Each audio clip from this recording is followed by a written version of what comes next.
Hello दोस्त, मैं सोनाली राज दिल्ली के मुखर्जी नगर से हमारे यूट्यूब चैनल सोनाली राज CS स्टडी सेंटर में आपका स्वागत है। जैसा कि आप सभी लोगों को गुणवत्तापूर्ण शिक्षा उपलब्ध कराना ही हमारे चैनल का मुख्य उद्देश्य है। दोस्त, यहाँ पर आपकी गुणवत्ता से कोई समझौता नहीं किया जाएगा। आप किसी भी प्रतियोगी परीक्षा की तैयारी कर रहे हैं, ग्रुप ए से लेकर ग्रुप डी तक, यहाँ तक कि आप प्रतियोगी परीक्षाओं के यदि मेंस पे लिख रहे हैं तो भी हमारा वीडियो आप लोगों के लिए बेहद महत्वपूर्ण है। तैयारी नहीं भी कर रहे हैं, आप भारत के नागरिक हैं, अपने देश के संविधान के बारे में जानना चाहते हैं, तो उन सभी लोगों के लिए भी हमारा वीडियो बेहद महत्वपूर्ण है।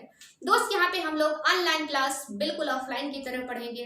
आपकी कामयाबी के लिए हम आपसे इतना ही कहेंगे, ना संघर्ष ना तकलीफ, ना संघर्ष ना तकलीफ तो क्या मजा है जीने में, न संघर्ष ना तकलीफ तो क्या मजा है जीने में, थम जाते हैं बड़े बड़े तूफान जब आग लगी हो सीने में।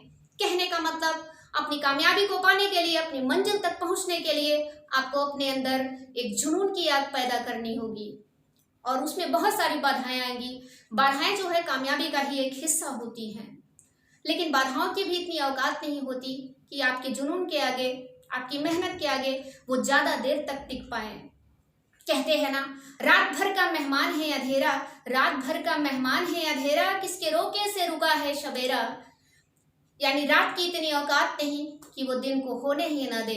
कहने का मतलब, बाधाओं की भी इतनी औकात नहीं होती कि वो आपकी कामयाबी को रोक सके।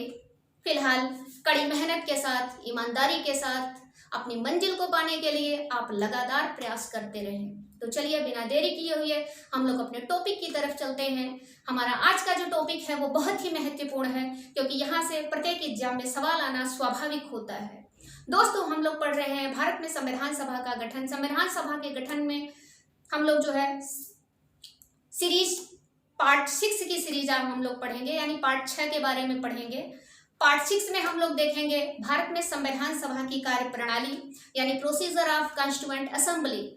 अपनी भाषा में इसे हम कह सकते हैं कि आज हम लोग भारत में संविधान सभा की पहली बैठक के बारे में पढ़ेंगे, जो कि बहुत ही महत्वपूर्ण है। दोस्त, इससे पहले यदि आप ऐसे ही महत्वपूर्ण जानकारी प्राप्त करने के लिए यदि आप हमारे चैनल पर नए हैं तो चैनल को सब्सक्राइब कर ले, लाइक कर ले और शेयर कर ले।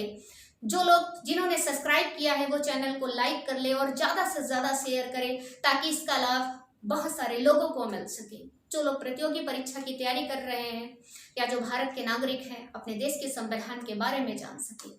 तो दोस्त, चलिए हम लोग इसे डायग्राम के माध्यम से समझते हैं। पार्ट 5 में हम लोगों ने देखा था अंतरिम सरकार के बारे में। भारत में अंतरिम सरकार का गठन हो जाता है। भारत में जो संविधान सभा का गठन होता है वो कैबिनेट मिशन योजना के आधार पर होता है। तो संविधान सभा का गठन करने के लिए यही संविधान सभा जो भारत में संविधान सभा जो भारतीय संविधान का निर्माण करेगी, संविधान सभा के सभी सदस्यों को उस समय के जो वायसराय थे लॉर्ड बवल ने संविधान सभा के सभी सदस्यों को दिल्ली आमंत्रित किया, यानी दिल्ली बुलाया। किस कार्य के लिए बुलाया? ताकि संविधान सभा का गठन किया जा सके और यह संविधान सभा जो है संविधान निर्माण का कार्य कर सके। चलिए हम लोग डायग्राम के माध्यम से देखते हैं। दोस्त, डायग्राम के माध्यम से हम इसे बेहतर से बेहतर तरीके से समझ पाएंगे। आप देखते हैं संविधान सभा की पहली बैठक, संविधान सभा की पहली बैठक, यानी first meeting of constituent assembly. आप देखते हैं संविधान सभा की जो पहली बैठक होती है वो कब बुलाई जाती है? 9 दिसंबर। ये बहुत ही इंपॉर्टेंट डेट है। 9 दिसंबर 1946 ईस्वी को, यानी 9 दिसंबर 1946 को संविधान सभा की पहली बैठक बुलाई जाती है। कब बुलाई जाती है? दिन सोमवार। उस समय जो है सोमवार का दिन था, दिन सोमवार, और प्रातः 11 बजे। ध्यान दीजिएगा, उस समय जो है सुबह के 11 बज रहे थे। कहाँ बुलाई जाती है? तो ध्यान दीजिएगा, दिल्ली के काउंसिल चैम्बर के पुस्तकालय भवन में। दिल्ली के काउंसिल चैम्बर,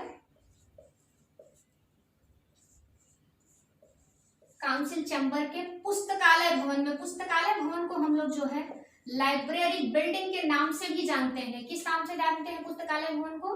लाइब्रेरी बिल्डिंग के नाम से जानते हैं। जो हमारी वर्तमान संसद है वो यहीं पर है। इसे कॉन्स्टिट्यूशनल बाउंड्री यानी संवैधानिक हाता के नाम से भी जाना जाता है। ध्यान दीजिएगा दोस्त, संविधान सभा की पहली बैठक 9 दिसंबर 1946 ईस्वी को दिन सोमवार प्रातः 11 बजे दिल्ली के काउंसिल चैम्बर के पुस्तकालय भवन में बुलाई जाती है। ठीक है, वर्तमान संसद यहीं पे है। आप देखते हो वर्तमान समय में जो संसद के चलने का जो प्रथम घंटा होता है वो 11 बजे से ही शुरू होता है, जो कि प्रश्नकाल से होता है। 11 बजे से 12 बजे तक चलता है, फिर 12 से 1 शून्यकाल का चलता है। तो जब हम लोग संसद पढ़ेंगे तो प्रश्नकाल के बारे में वहां पढ़ेंगे। ये जो परंपरा है 11 बजे की, वो आज भी क्या है, वर्तमान में है। ठीक है, और आप देखते हो 9 दिसंबर 1946 ईस्वी को, ध्यान दीजिएगा तो, और हाँ सॉरी, कैबिनेट संविधान सभा की पहली बैठक में मात्र 211 सदस्यों ने ही भाग लिया। कितने सदस्यों ने भाग लिया? 211 सदस्यों ने भाग लिया, जिसमें से 9 महिलाएं थी। ध्यान, जिसमें से 9 महिलाएं थी। संविधान सभा की पहली बैठक में मात्र 9 महिलाओं ने भाग लिया था। वैसे संविधान सभा में कुल 15 महिलाओं ने भाग लिया था। इसके लिए हम एक अलग से वीडियो बनाएंगे।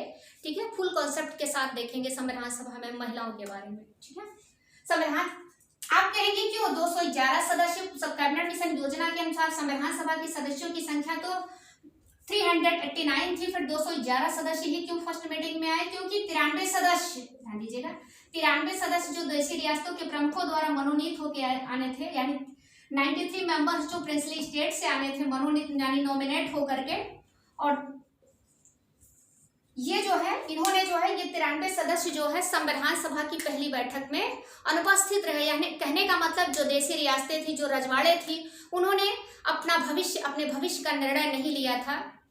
उन्होंने ये निर्णय नहीं लिया था कि वो अखिल भारतीय संघ में शामिल, अपना विलय जो अखिल भारतीय संघ में करे या फिर स्वतंत्र अस्तित्व बनाए रखे। वो भविष्य को लेकर अपने असमंजस में थी, इसलिए संविधान सभा की पहली बैठक में देशी रियासतों ने भाग नहीं लिया। इसके अलावा मोहम्मद अली जिन्ना की पार्टी जो मुस्लिम लीग थी, ठीक है, क्योंकि जिन्ना को भी लगने लगा था कि हमारा पाकिस्तान बनने का जो सपना है वो अधूरा रह जाएगा, इसलिए मुस्लिम लीग ने भी संविधान सभा की पहली बैठक में भाग नहीं लिया।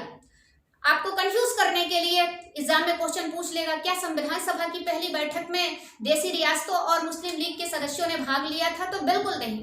ठीक है, यहाँ तक का कॉन्सेप्ट क्लियर? तो दोस्त, हम लोग चाहे तो स्क्रीनशॉट भी ले सकते हैं। हम लोग आगे देखते हैं। ये 9 दिसंबर की डेट बहुत ही इंपॉर्टेंट है, ध्यान दीजिएगा दोस्त। यानी 9 दिसंबर 1946 ईस्वी को ही जो है वरिष्ठता के आधार पे, ध्यान दीजिएगा, वरिष्ठता के आधार पे, वरिष्ठता का मतलब जो सबसे बुजुर्ग थे, ठीक है, वरिष्ठता के आधार पर डॉक्टर सच्चिदानंद सिन्हा, मोस्ट इंपॉर्टेंट, डॉक्टर सच्चिदानंद सिन्हा, डॉक्टर सच्चिदानंद सिन्हा को संविधान सभा का जो है अस्थायी अध्यक्ष बनाया जाता है। ध्यान दीजिएगा दोस्त, अस्थायी अध्यक्ष। अस्थायी अध्यक्ष को इंग्लिश में हम जो है प्रोटेम स्पीकर के नाम से भी जानते हैं, प्रोटेम स्पीकर। ध्यान दीजिएगा, संविधान सभा की जब पहली बैठक बुलाई जाती है तो 9 दिसंबर 1946 ईस्वी को, तो वरिष्ठता के आधार पे, यानी जो सबसे बुजुर्ग थे डॉक्टर सच्चिदानंद सिन्हा, उन्हें संविधान सभा का अस्थायी अध्यक्ष बनाया जाता है, यानी प्रोटेम स्पीकर बनाया जाता है।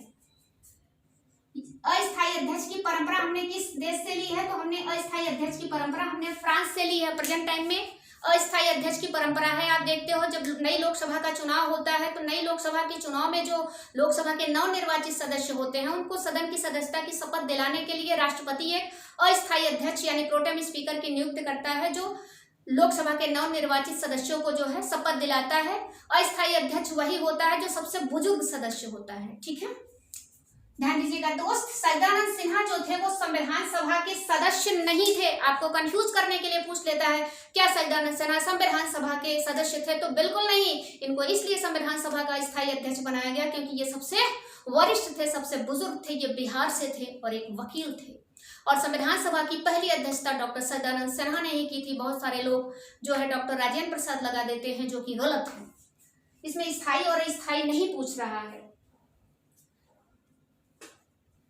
फिर इसके 2 दिन बाद, ध्यान दीजिएगा दोस्त, फिर इसके 2 दिन बाद यानी 11 दिसंबर, इसके 2 दिन बाद यानी 11 दिसंबर 11 दिसंबर 1946 यानी 11 दिसंबर 1946 ईस्वी को डॉक्टर राजेंद्र प्रसाद को, ध्यान दीजिएगा, डॉक्टर राजेंद्र प्रसाद, क्योंकि सच्चिदानंद सिन्हा उस समय जो है बीमार पड़ गए थे, उन्हें अस्पताल में भर्ती कराया गया था, तो 11 दिसंबर 1946 डॉक्टर राजेंद्र प्रसाद को संविधान सभा का स्थायी अध्यक्ष बनाया जाता है। ठीक है, पूछ लेता है संविधान सभा के स्थायी अध्यक्ष कौन थे या संविधान सभा के अध्यक्ष कौन थे, तो डॉक्टर राजेंद्र प्रसाद थे।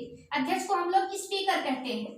ठीक है, डॉक्टर राजेंद्र प्रसाद जो थे वो संविधान सभा के सदस्य थे। ठीक है, ध्यान दीजिएगा, डॉक्टर राजेंद्र प्रसाद संविधान सभा के सदस्य थे। इनको 11 दिसंबर 1946 ईस्वी को संविधान सभा का स्थायी अध्यक्ष बनाया जाता है, यानी स्पीकर बनाया जाता है। ठीक है, स्थायी पूछे या अध्यक्ष पूछे, एक ही बात, डॉक्टर राजेंद्र प्रसाद लगेंगे।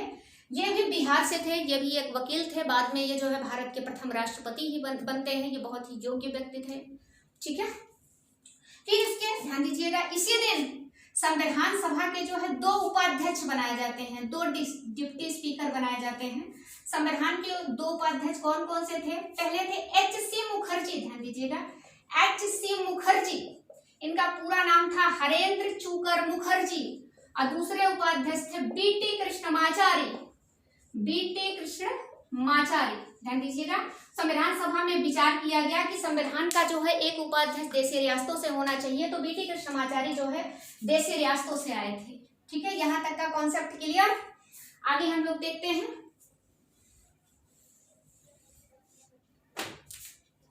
ध्यान दीजिएगा दोस्त, यही 11 दिसंबर, ठीक है, 1946 को संविधान सभा का संवैधानिक सलाहकार, मोस्ट इंपॉर्टेंट, संविधान का संवैधानिक सलाहकार, आपके एग्जाम में खूब पूछता है, संवैधानिक सलाहकार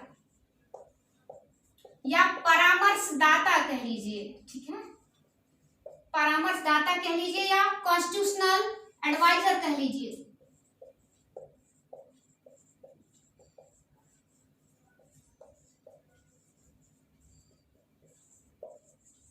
ठीक है, संविधान सभा का संवैधानिक सलाहकार किसको बनाया जाता है? B.N. राव को बनाया जाता है।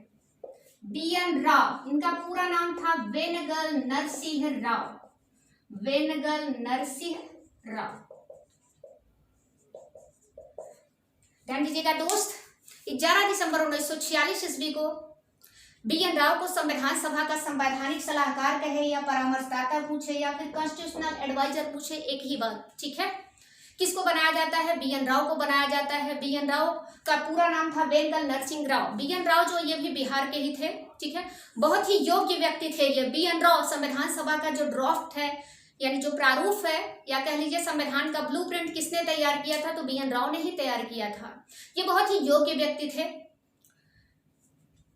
1910 ईस्वी में ये भारत के ICS अधिकारी बनते हैं। ICS का मतलब इंडियन सिविल सर्विस यानी भारतीय नागरिक सेवा। बाद में भारत सरकार ने इसे IS कर दिया। IS का मतलब इंडियन एडमिनिस्ट्रेटिव सर्विस यानी भारतीय प्रशासनिक सेवा। और 1939 में ये बंगाल हाईकोर्ट के जज बनते हैं। 1945 में जम्मू कश्मीर रियासत के मंत्री बनते हैं। 11 दिसंबर 1946 ईस्वी में इन्होंने जो है संविधान सभा के संवैधानिक सलाहकार के रूप में जो है अपनी भूमिका निभाई। इन्होंने यह भूमिका जो है निःशुल्क, कोई पैसा नहीं लिया इसके लिए। फिर आप देखते हो 1947 में वर्मा, जो प्रेजेंट टाइम में म्यांमार के नाम से जाना जाता है, वर्मा का संविधान बनाने में बहुत ही महत्वपूर्ण भूमिका निभाई। 1952 में जो है United national security of council के सदस्य भी प्रेसिडेंट भी बनते हैं। 1953 से 54 के बीच में ये अंतर्राष्ट्रीय न्यायालय के न्यायाधीश भी बनते हैं। अंतर्राष्ट्रीय न्यायालय मतलब ICJ, international court of justice. अंतर्राष्ट्रीय न्यायालय का मुख्यालय जो है नीदरलैंड के द हेग में है। जब हम लोग यूएनओ पढ़ेंगे तो वहाँ पे विस्तार से पढ़ेंगे।